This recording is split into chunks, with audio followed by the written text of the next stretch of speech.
Alhamdulillahi wa kafa wa salamun ala ibadihi alladhina astafa amma ba'd. Para hadirin dan hadirat jamaah salat subuh Masjid Jami' Haji Agus Salim rahimakumullah. Alhamdulillahi rabbil alamin, pada pagi hari ini kita masih diberi kesempatan oleh Allah untuk menambah amal-amal ibadah kita, termasuk di bulan suci Ramadan ini.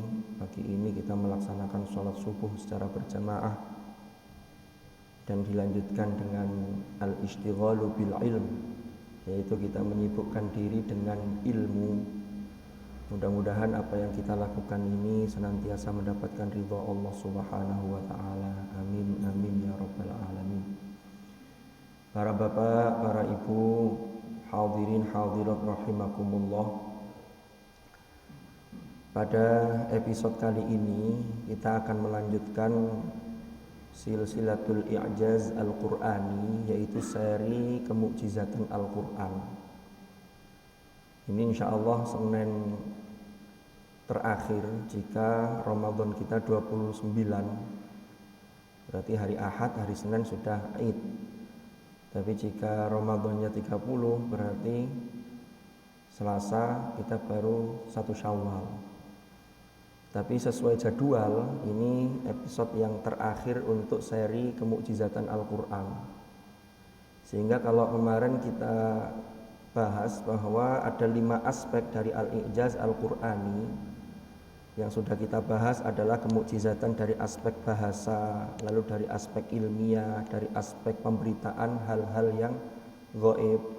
Hari ini kita akan bicara tentang 2 aspek, yaitu al-i'jaz at-tasyri'i dengan al-i'jaz at-tajaddudi. Yang pertama atau yang nomor 4 ini, yaitu al-i'jaz at-tasyri'i, itu adalah kemukjizatan Al-Quran dari sisi syariat. Artinya dari sisi kandungan hukum yang terkandung di dalamnya. Kita tahu bahwa Al-Quran itu disebut dengan nama lain Al-Quran adalah Al-Kitab. Punya nama lain juga Az-Zikr, punya nama lain At-Tanzil, punya nama lain Al-Furqan. Tapi yang paling dominan memang Al-Quran itu adalah namanya ya Al-Quran. Dia adalah bacaan yang sungguh-sungguh. Ini sudah pernah kita bahas di Ramadan tahun yang lalu. Yang menarik, Allah Subhanahu wa ta'ala ketika mengungkap dengan sebutan Al-Quran, itu selalu isyaratnya itu menggunakan hadza. Hadza itu sebuah kata tunjuk. Kalau dalam bahasa Arab disebut dengan ismul isyarah, yang menunjukkan qurba, dekat. Tapi kalau kitab kadang menggunakan hadza, kadang menggunakan dzalika. Kalau dzalika itu menunjukkan jauh. Ini secara bahasa. Makanya kita temukan dzalikal kitabu la raiba fi, kan pakai dzalika. Lalu para ulama di situ mendiskusikan dan menggali hikmah. Ternyata kalau disebut dzalika itu bukan berarti jauh, tetapi maknanya untuk mengagungkan. Karena sesuatu yang agung itu biasanya disimbolkan dengan sesuatu yang di sana, karena keagungannya itu. Makanya ini juga diterapkan dalam lagu Indonesia Raya itu. Kita ini di Indonesia tapi lagunya di sanalah, kan begitu. Padahal di sini. Tapi ini menunjukkan bahwa Indonesia ini negara yang kita junjung, yang kita hormati, sehingga ungkapannya di sanalah aku berdiri, jadi pandu ibuku. Lalu di sini kok bilangnya di sana? Itu sebuah pengagungan. Jadi tidak bisa difahami secara letterlek. Jadi harus ada pemaknaan-pemaknaan yang lebih tepat. Nah, untuk Quran itu Allah selalu menggunakan hadza. Ini satu isyarat implisit secara tersirat bahwa kita ini sebagai umat Islam itu jangan jauh-jauh dengan Al-Quran, karena Al-Quran syaratnya menggunakan hadza. Jadi hadza itu dekat di hati, dekat betul. Lah kalau dzalikal kitab itu ya untuk menunjukkan keagungan tadi itu. Wa hadza kitabun anzalnahu mubarak, ada di ayat yang lain juga begitu. Lah, saya ke konteks kitab, maka kitab itu akar katanya adalah dari kataba. Kitab itu adalah sebuah buku yang ditulis yang isinya adalah terkait dengan undang-undang. Makanya di Al-Quran itu sepertiganya kira-kira itu berisi tentang ayat-ayat ahkam yang mengandung hukum. Tapi 2/3 itu ayat-ayat cerita. Baik cerita umat terdahulu, pokoknya cerita. Yang penting kita ini bagaimana memetik hikmah dari kisah-kisah yang dipaparkan Al-Quran. Sehingga isinya itu lebih banyak cerita memang. Jadi ayat hukum itu hanya tidak lebih dari 1/3. Tapi 1/3 itu, karena tadi itu ya, ketika disebut kitab, maka di situ ada kandungan hukum. Di Indonesia saja itu menyerap bahasa Arab, kataba, lalu jadi kitab, seperti kitab undang-undang hukum pidana, KUHP, KUH Perdata, kitab undang-undang hukum perdata, itu disebut kitab. Karena kitab itu ada materi tertulis, yaitu materi aturan atau undang-undang di situ. Maka di Al-Quran juga ada. Makanya ketika Allah mewajibkan puasa, itu bahasanya kutiba alaikumus siyam. Nah, kita masuk ke al-ijaz at-tashri'i. Al-ijaz at-tashri'i itu begini para bapak, para ibu. Jadi semua yang sudah diperintahkan oleh Allah, kalau terkait dengan ibadah-ibadah mahdhah, maka tata caranya tidak bisa kita ubah. Itu sudah dari sononya. Umpama sebelum sholat harus toharoh, harus suci dari hadas dan najis. Kalau bersuci dari hadas itu caranya hadas kecil berarti berwudu. Idza qumtum ila sholati fagsilu wujuhakum wa aydiyakum ilal marafiqi wamsahu bi ru'usikum wa arjulakum ilal ka'bain. Ayatnya Al-Maidah ayat 6 itu. Ya. Maka tidak bisa dirasionalkan. Kenapa yang batal itu bukan mukanya, tapi yang diwudui itu muka, tangan, sebagian kepala, kan begitu. Ini namanya ta'abbud. Ta'abbud itu penghambaan. Jadi manusia itu ya sudah, ini dari sononya kita sami'na wa ata'na, sudah kita lakukan. Baru di situ kemudian para ulama menggali hikmah, itu yang disebut dengan hikmatut tasyri'. Apa sih hikmahnya? Sholat juga begitu. Harus takbiratul ihram, lalu ada ruku, ada sujud, sampai diakhiri dengan salam, gerakannya seperti itu. Itu tidak bisa ngarang. Itu namanya ta'abbud. Karena Rasulullah sudah dawuh, "Shallu kama ra'aitumuni usalli." Salatlah kalian sebagaimana kalian melihat aku salat. Kita tidak tahu langsung salat Rasulullah dari siapa, kita tahu dari guru kita sampai ke para sahabat yang menyaksikan betul ketika Rasulullah salat. Sahabat turun ke kita. Tabi'in. Ini namanya apa? Sistem transmisi sanad dalam keberagamaan kita. Jadi tidak bisa kalau kita baca ayatnya begini, ini nggak ada tata caranya. Di Quran tidak ada. Itu dijelaskan di hadis. Karena salah satu fungsi hadis itu adalah menjelaskan, bahkan juga merinci apa yang ada dalam Al-Quran.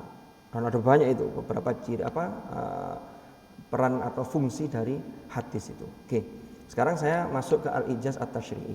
Jadi yang dimaksud al-ijaz at-tashri'i itu ada hikmah di balik pensyariatan yang luar biasa itu. Itu kemukjizatan syariat. Nah, sekarang kita ambil contoh puasa. Karena kita ini konteksnya di bulan suci Ramadan. Puasa itu kutiba alaikumusiyam. Pertama, para mufassirin, para ulama itu melihat dari ayat ini sudah luar biasa. Ketika Allah perintah sholat itu secara eksplisit, secara langsung itu aqimus sholat, menggunakan kata kerja perintah, dirikanlah sholat. Zakat juga begitu, wa atuz zakat. Tapi puasa tidak. Puasa itu tidak alaikum bisyam, atau tidak mengatakan lakukanlah puasa. Ya, kalian wajib puasa, tetapi diwajibkan.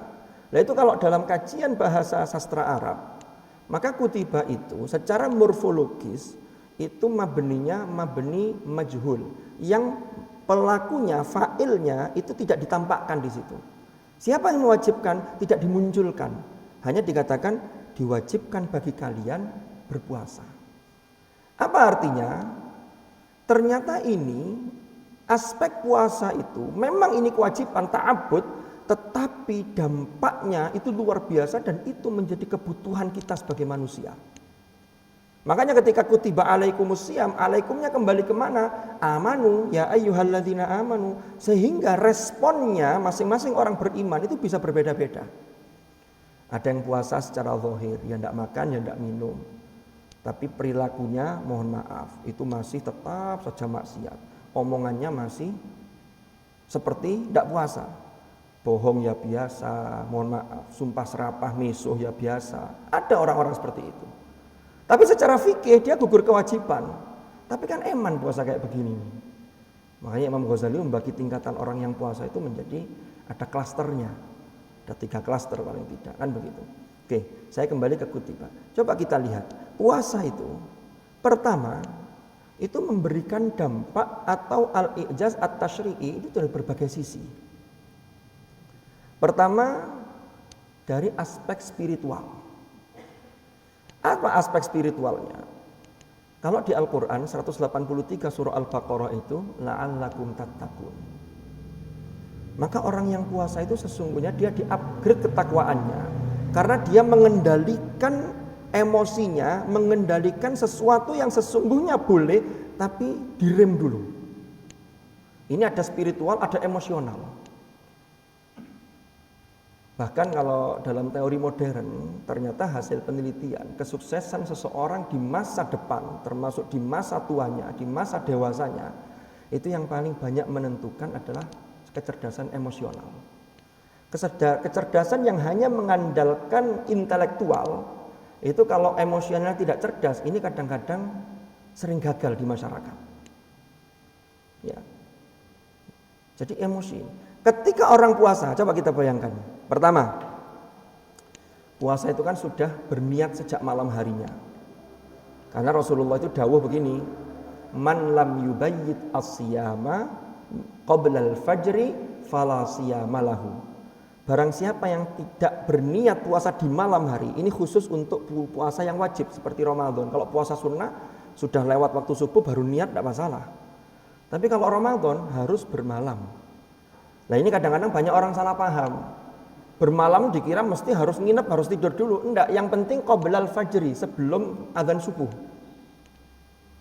Kan malam itu dimulai dari ghurubus syams sampai tulu'ul fajr, sampai terbitnya fajar. Itu malam. Cuman nanti dibagi-bagi lagi. Dibagi biasanya ada yang bagi 4, ada yang bagi 3. Maka muncul sepertiga malam, kan begitu. Jadi mulai dari gelap sampai gelapnya pekat tengah malam itu, lalu mulai terang-terang sampai terbitnya fajar, kan begitu. Sampai gelap sampai terbitnya fajar. Sama dengan siang. Jadi waktu itu dibagi 2, al-lail sama an-nahar. Kalau siang itu dihitung mulai tulu'ul fajr. Subuh itu sudah masuk siang, tapi dimulai dari waktu subuh. Jangan difahami hanya siang hari.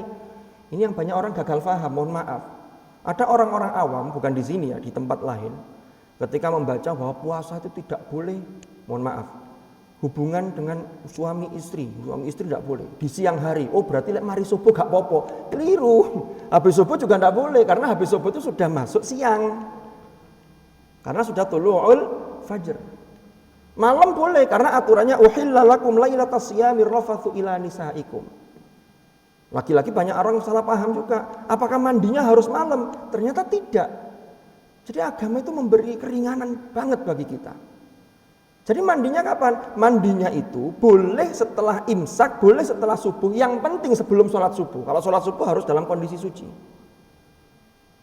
Tapi ya jangan diundur-undur terus, subuhnya hilang nanti. Tidur lagi. Nah ini kalau mohon maaf, suami istri hubungan lagi habis subuh, ya ini yang kena kafarot. Kafarotnya apa namanya? Puasa 2 bulan berturut-turut bagi suami. Nggak gampang 2 bulan berturut-turut. 1 bulan aja kita sudah ngitung riyoyoni kurang piro. Itu aja yang banyak barengannya puasanya. Ini apalagi nggak boleh putus blas. Terutama bagi suami ini, karena bapak-bapak ini yang menjadi tertuduh. Mohon maaf, ini guyon. Jadi mohon ini pemahaman tentang siang itu jadi mulai dari subuh lah. Kembali ke niat tadi. Ketika Rasulullah menyatakan kenapa kok harus malam? Ini ta'abbud, kita ngikut. Tapi hikmahnya apa? Ternyata di situ mempunyai dampak psikologis yang luar biasa. Pertama, ketika orang sudah niat.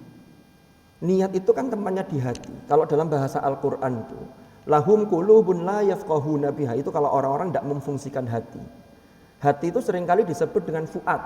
Fuad itu para mufassirin ada perbedaan pendapat, tapi banyak yang mengatakan bahwa ini gabungan antara akal budi, ya akal pikiran, ya hati.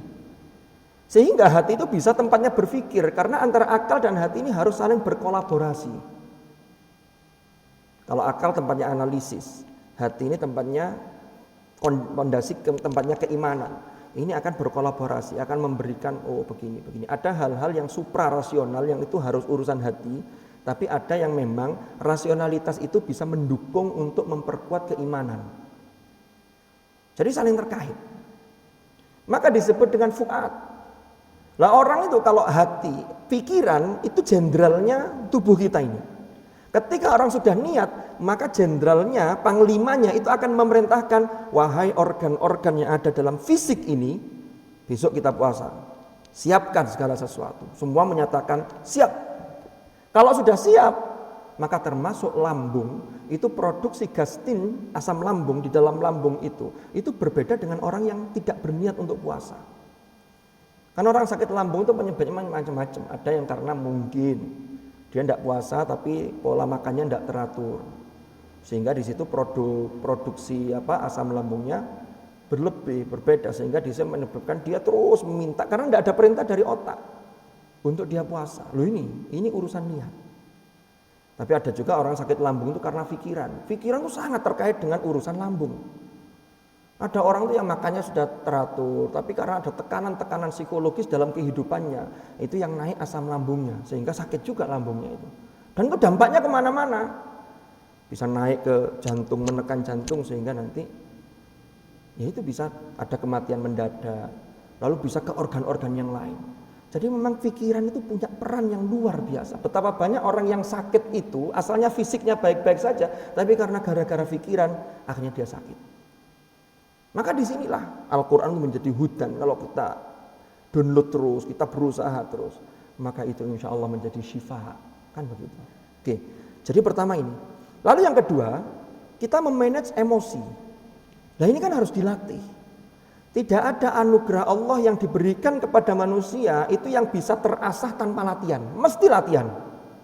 Latihan itu dalam bahasa Arab disebut riyadhah. Riyadhah itu olahraga. Kalau riyadhah jasmaniyah, ada riyadhah ruhaniyah atau ruhiyah, itu terkait dengan batin, harus dilatih. Saya sering mencontohkan, contohnya secara fisik saja, seorang Lionel Messi, peraih penghargaan pemain terbaik dunia sekian kali, itu ngelatihnya sejak kapan kakinya bisa seperti itu, bisa melewati sekian pemain. Itu enggak ujuk-ujuk jadi, enggak bisa umur 30 baru latihan, sudah kasep. Hati juga begitu, orang yang biasa baca Quran sekian juz per hari, orang yang biasa wirid sekian banyak sholawat per hari, itu enggak bisa ujuk-ujuk. Ujuk-ujuk itu apa Bapak? Tiba-tiba saya membaca sehari 1000, mungkin bisa 3 hari setelah itu selesai. Tapi kalau terlatih terus itu enggak terasa. Karena dia akan menjadi satu kebiasaan. Kebiasaan akan menjadi karakter. Dan itulah yang akan mengantar seseorang menuju husnul khotimah. Kalau kebaikan itu yang dia lakukan. Para hadirin dan hadirat rahimakumullah. Nah, jadi emosinya ditata. Pertama apa? Jangankan hal-hal yang haram, yang halal saja itu dimanage. Istri itu halal bagi suami. Tapi belum maghrib, tidak boleh. Makanan itu halal. Makanan yang di rumah itu halal semua, di kulkas itu lengkap sudah, apalagi menjelang lebaran begini. Tapi kan kalau belum waktunya, padahal puasa itu, mohon maaf, itu diuji ketakwaan seseorang bahwa seseorang itu ada yang mengawasi. Kalau satu rumah itu tidak ada orang, panjenengan sendirian, maka disitulah ketakwaan Anda diuji. Enggak ada uangnya, tak gelegek dulu.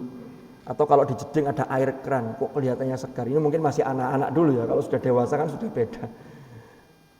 Jadi itu diuji betul itu. Jadi ada aspek ketakwaan yang muraqabah, kita selalu diawasi. Karena Allah itu tidak pernah luput dari pengawasan kepada hambanya. Walaqad alimnal mustaqdimina minkum walaqad alimnal mustakhirin. Itu kalau terjemahannya dalam surah Al-Hijr itu.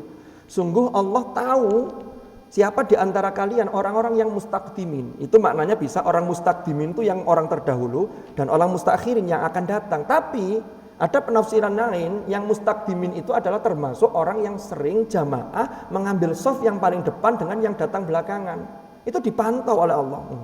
Oh ini di sini, ini sedangkannya di pojokan ini, depan ini.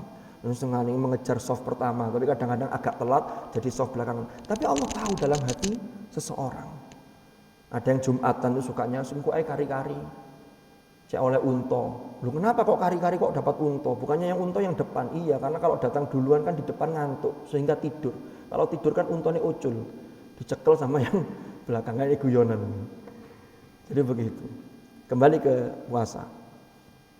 Di Inggris, di TK di daerah Stanford, ini saya baca di literatur, itu ada satu kisah dari seorang pakar kecerdasan dan psikologi anak, namanya Goleman. Goleman itu membuat satu penelitian, satu eksperimen. Waktu itu di TK itu anak-anak usia 4-5 tahun itu diberi iming-iming begini, masukkan ke ruangan, diberi jajan marshmallow atau apa namanya jajannya. Enggak tahu kalau itu di sini jajan apa itu ya. Tapi di buku itu disebutkan marshmallow. Diberi satu kue, ini boleh kalian makan, tapi saya akan pergi. Kalau kalian mau menahan tidak makan dulu sampai saya datang, nanti kalau yang kuenya masih utuh, saya akan tambahi satu kue lagi untuk kalian. Namanya anak kecil itu kan kadang-kadang gak kanten. Gak kanten itu apa ya? Gak sabar. Kalau minta sesuatu itu saiki-saiki sudah. Bahkan kalau kita punya anak kecil itu usia 5 tahun ke bawah itu, terus pokoknya saiki rewel sudah. Tidak bisa dijanjeni itu tidak bisa. Ya kalau sudah sepuh tidak bisa dijanjeni ya berarti balik lagi kayak anak kecil kan begitu jadinya. Nah, ada beberapa anak yang kemudian dia bisa memanage keinginannya yang seketika itu untuk nanti dulu sehingga ketika datang diberi. Nah ini oleh si peneliti ini didata. Jadi penelitiannya lama. Sampai sekian tahun, begitu anak-anak ini usia 20 tahun, 30 tahun dilihat. Ternyata yang mengejutkan hasilnya, anak-anak yang mampu menahan diri untuk tidak langsung makan, tapi dia ingin mendapatkan lebih, walaupun motivasinya ketika itu seperti itu ternyata memiliki kecerdasan emosi yang lebih dibanding yang langsung tadi itu. Sehingga ini memberikan pelajaran bahwa puasa kan juga begitu. Sabaro ngenteni maghrib. Makanya dalam hadis qudsi itu Allah berfirman yang disampaikan oleh Rasulullah bahwa ada 2 kebahagiaan bagi orang yang berpuasa. Yang pertama adalah ketika berbuka puasa dan yang kedua adalah ketika bertemu dengan Allah. Ketika berbuka itu kita bersyukur, kita bahagia. Bukan karena makanan yang kita kumpulkan ini enak-enak, seenak-enaknya panganan, makanan yang kita kumpulkan itu loh. Itu berapa sih yang kita makan itu? Itu udah kenyang rasanya sudah.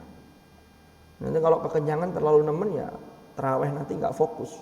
Karena baru baca satu ayat sudah. Ini jadi masalah ini.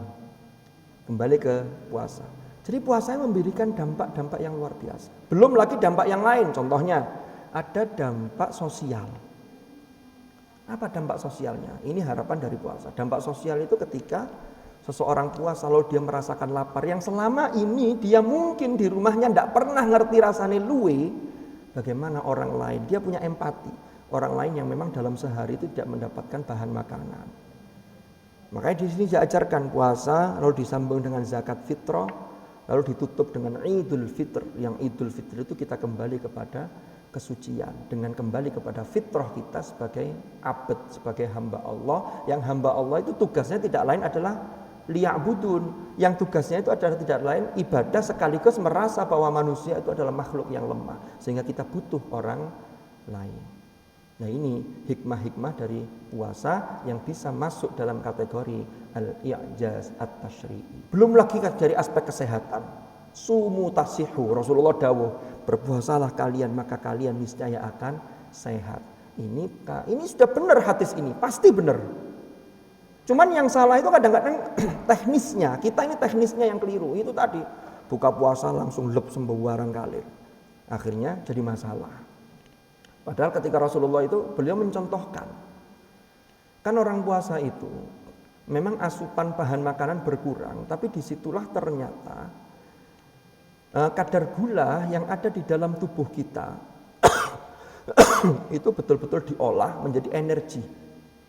Sampai ketika waktu masuk maghrib, kira-kira puasa sekian jam, Maka ketika itu Rasulullah itu dawuh, berbukalah dengan yang manis-manis. Rasulullah mencontohkan kurma. Kenapa? Karena untuk mensuplai ini tadi, energi gula ini, energi yang untuk mengembalikan kondisi tubuh ini. Jadi itu mengandung hikmah yang luar biasa. Itu baru dari aspek puasa, belum aspek-aspek yang lain tentang sholat. Sholat itu diteliti gerakannya, kenapa kok begini, hikmahnya apa. Bahkan sholat tahajud, selain sholat wajib ya, sholat tahajud itu adalah sholat sunnah muakkadah. Itu diteliti oleh dosen UIN Suran Ampel Surabaya, Profesor Dr. Muhammad Soleh. Profesor Soleh itu mengambil S3-nya kedokteran di Universitas Airlangga, di UNAIR. Beliau meneliti tentang tahajud, mulai dari gerakannya, mulai dari aspek spiritualnya, aspek hati, sehingga itu yang mengantarkan beliau sampai pada jabatan akademik, yaitu sebagai guru besar profesor. Itu dari sholat tahajud, sehingga disinilah memiliki al-i'jaz at-tashri'i. Dan terakhir adalah al-i'jaz at-tajaddudi, yaitu Al-Quran itu sholihun likulli zamanin wa makanin. Jadi Al-Quran itu selalu cocok, selalu tepat pada setiap masa sampai ila yaumil qiyamah, sampai akhir zaman. Pasti itu. Kita ambil contoh saja. Contoh, ini ada kaitannya al-i'jaz at-tajaddudi dengan al-i'jaz al-ilmi. Ada ayat dulu pernah kita bahas tentang ketika bahas i'jaz ilmi itu tentang sidik jari. Ya. Bala qadirina ala an nusawwiya banana. Di ayat yang lain Allah mengatakan al-yauma nakhtimu ala afwahihim wa tukallimuna aydihim wa tashhadu arjuluhum bima kanu yaksibun. Mayoritas mufassirin memang memahami ayat ini ayat untuk akhirat. Nanti di akhirat itu semuanya terkunci, karena yang bersaksi itu masing-masing anggota tubuh. Mulai tangan itu sudah bicara, biyen gawe apa wae di dunia. Kan begitu. Kaki memberi kesaksian. Tapi ada sebagian ulama yang memahami, jangankan nanti di akhir, hari ini ayat ini sudah terbukti. Apa itu? Sekarang itu tangan itu sudah berbicara. Wa tukallimuna aydihim. Apa itu? Ada teknologi finger. Absen itu sekarang tidak perlu ngisi daftar hadir itu. Begitu aja, itu data rekod sudah lengkap itu. Kita ini di database-nya negara, dengan KTP kita ini, data kependudukan kita, itu hanya memasukkan satu jari saja sudah muncul lengkap biodata kita. Tanggal lahir sekian, ini ciri-ciri sekian, sudah muncul semua itu. Itu tangan sudah berbicara. Makanya kita tidak heran dan jangan sampai meragukan bagaimana nanti semua bisa terekam. Sekarang ini muncul di era teknologi ini ada alat yang sangat kecil, micro SD. Itu bisa menyimpan sekian giga. Kalau diputar tuh videonya jelas sekali. Maka tidak ada yang mustahil bagi Allah. Yang lain, contoh, orang kafir itu nanti di dalam surah An-Nisa itu dijelaskan orang kafir nanti di akhirat itu disiksa itu. Apa caranya siksanya? Siksa itu kan bentuknya macam-macam. Ada yang disiksa itu kullama nadijat juluduhum baddalnahum juludan ghairaha liyadzuqul adzab.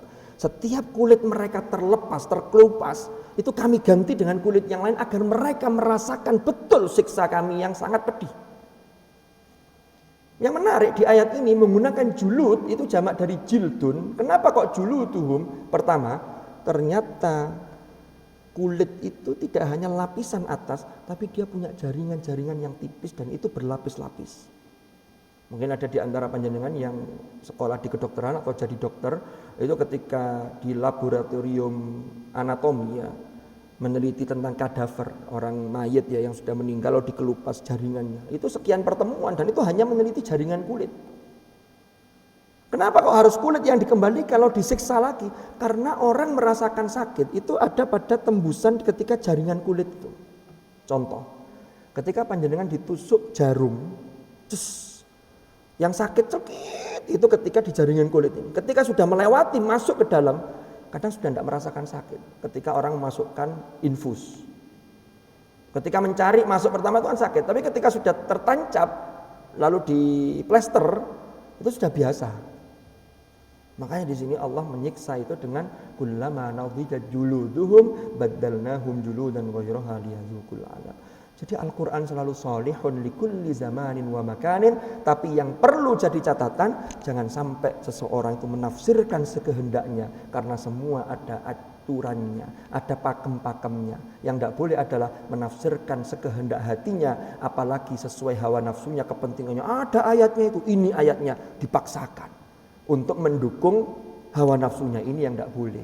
Itu yang diancam dalam hadis Rasulullah, dikatakan falyatabawwa maq'adahu minan nar, maka hendaklah dia mengambil posisi di sebagian tempat nanti di neraka. Na'udzubillah. Mudah-mudahan kajian kita mengenai al-i'jaz al-Qur'ani selama 4 pertemuan ini ada hal-hal yang bisa kita petik menjadi hikmah bagi kita, sehingga menjadi modal kita, tambahan keilmuan untuk bagaimana kita selalu lebih dekat dengan kalamullah, lebih rajin ibadah kita, dan mudah-mudahan kita istiqomah baik di bulan Ramadan dan juga nanti ketika Ramadan sudah meninggalkan kita. Hadanallahu wa iyyakum ajma'in. Kita akhiri dengan doa, mudah-mudahan manfaat, mudah-mudahan barakah. Al-Fatihah. Bismillahirrahmanirrahim. Allahumma anfa'na ma 'allamtana wa 'allimna ma yanfa'una warzuqna ilman nafi'a. Wa sallallahu ala sayyidina Muhammad walhamdulillahi rabbil alamin. Al-Fatihah. Subhanakallahumma bihamdika asyhadu an la ilaha illa anta astaghfiruka wa atubu ilaik. Wa sallallahu ala sayyidina Muhammadin walhamdulillahi rabbil alamin. Al-'afwa minkum. Assalamualaikum warahmatullahi wabarakatuh.